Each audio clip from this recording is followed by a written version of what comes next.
It cannot be said, however, that Israel never held the land promised to Abraham. David's kingdom apparently did extend as far north as the Euphrates, for we read, David also defeated Hadadezer, the son of Rehob, king of Zobah, as he went to recover his territory at the river Euphrates. 2 Samuel 8:3. By the time Solomon inherited his father's throne, he didn't even have to fight for control of the land, though it appears that outside the secure country from Dan to Beersheba, the lands weren't settled exclusively by Jews, but were merely under the control of, and paying tribute to, Solomon. Judah and Israel were as numerous as the sand by the sea in multitude, eating and drinking and rejoicing. So Solomon reigned over all kingdoms from the river to the land of the Philistines, as far as the border of Egypt.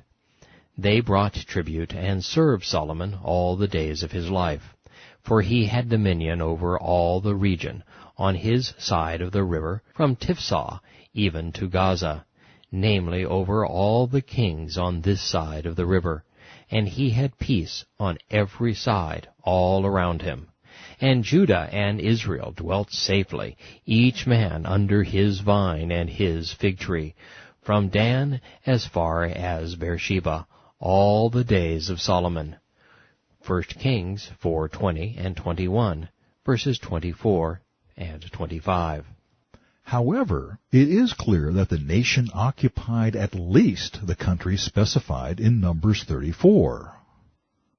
At that time Solomon held a feast, and all Israel with him, a great assembly from the entrance of Hamath to the brook of Egypt. 1 Kings 8:65. Not bad. One generation of national leadership under a king who was obedient to Yahweh, and Israel's borders got stretched to the limits of the promise. And that after 400 years of shaky and uncertain occupation under the judges. And the next generation, enjoying leftover blessings, was one of the most successful kingdoms in the history of mankind. Was it too good to last? Apparently. In those days, this would be Jehu's reign, Yahweh began to cut off parts of Israel, and Hazael, king of Syria, conquered them in all the territory of Israel from the Jordan eastward, all the land of Gilead, Gad, Reuben, and Manasseh, from Aroer, which is by the river Arnon, including Gilead and Bashan. 2 Kings 10:32 and 33. Within 130 years of Solomon's death, God had removed from Israel's control all of those territories east of the Jordan that never should have been theirs in the first place, having made permanent enemies of Moab and Ammon. The slide continued, along with the slide in Israel's relationship with Yahweh. This verse, chronicling the time of Judah's last king, Jehoiachin, is one of the saddest in the Bible. And the king of Egypt did not come out of his land any more, for the king of Babylon, that would be Nebuchadnezzar, had taken all that belonged to the king of Egypt, from the brook of Egypt to the river Euphrates. 2 Kings 24, verse 7. Who? What? Belonged to the king of Egypt? Yep.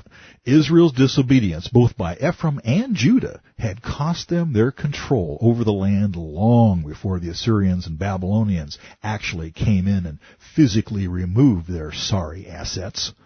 Just as Moses had warned them, and warned them, and warned them.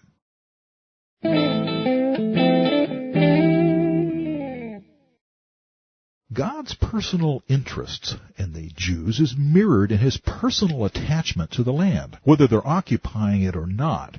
His position is stated in the law of Moses. The land shall not be sold permanently, for the land is mine. For you are strangers and sojourners with me. Leviticus 25:23. This was the reason for Jubilee. According to the law, you couldn't actually buy or sell land in Israel. You could only lease it. Its value depended on how many years were left until Jubilee, or Yobel, when everything reverted back to its original owner.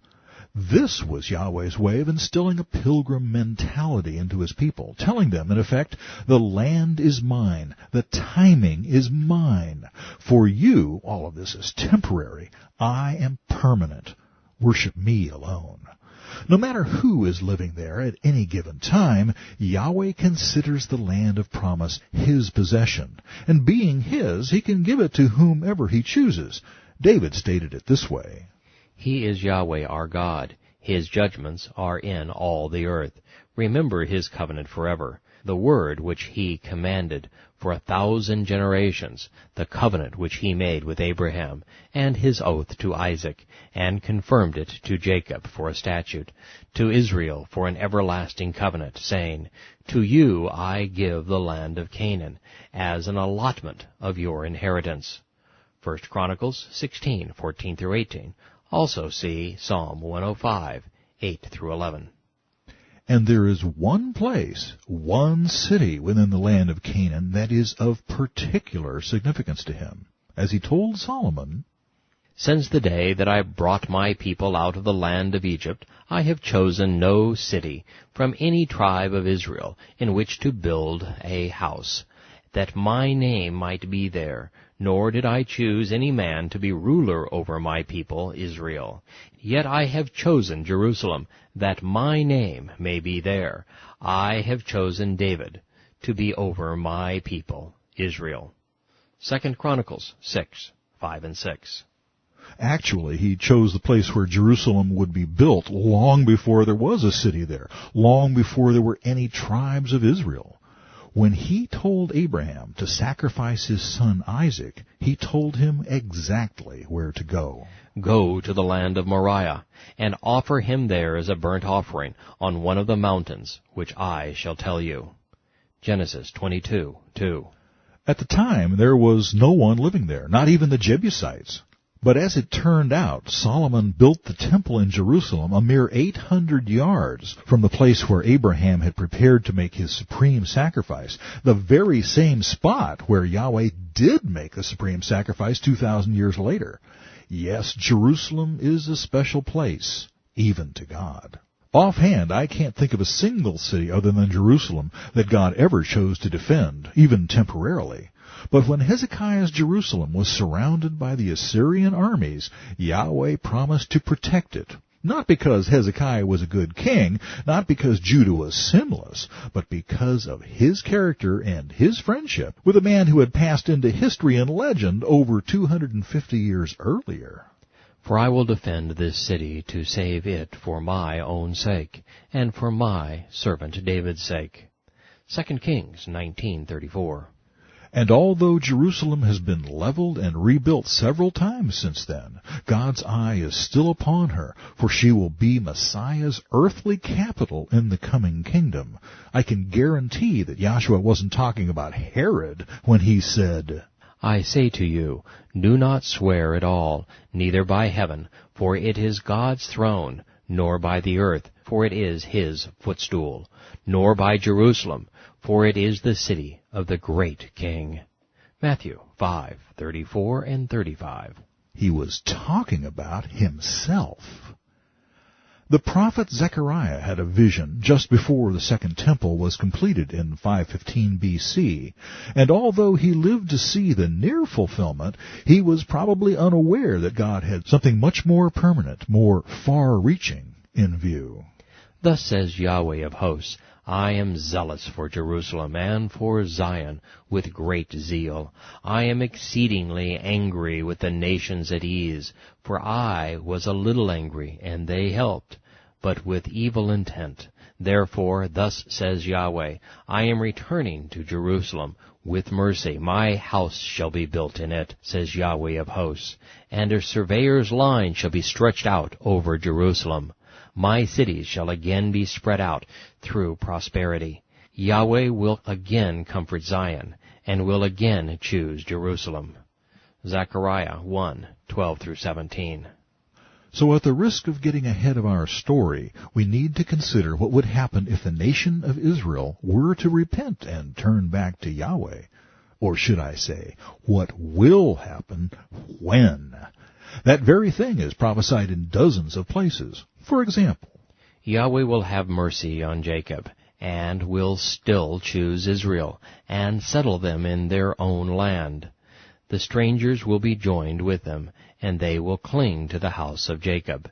Then people will take them and bring them to their place, and the house of Israel will possess them for servants and for maids in the land of Yahweh, and they will take them captive, whose captives they were, and rule over their oppressors. Isaiah 14:1-2.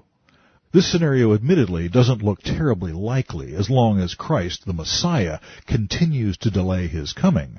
But once God takes direct control of the earth's government in his own hands, remember Isaiah's words, the government will be upon his shoulder. Once the nation of Israel accepts him as their Messiah, then he will once again settle them in their own land. But what land is that? The area the UN carved out for Israel in 1948? The ground they were able to seize in June of 1967? The specific boundaries laid out in Numbers 34? No, I believe, and this is a speculation factor of 4, that in Messiah's kingdom they will own every inch of ground Yahweh originally promised to Abram.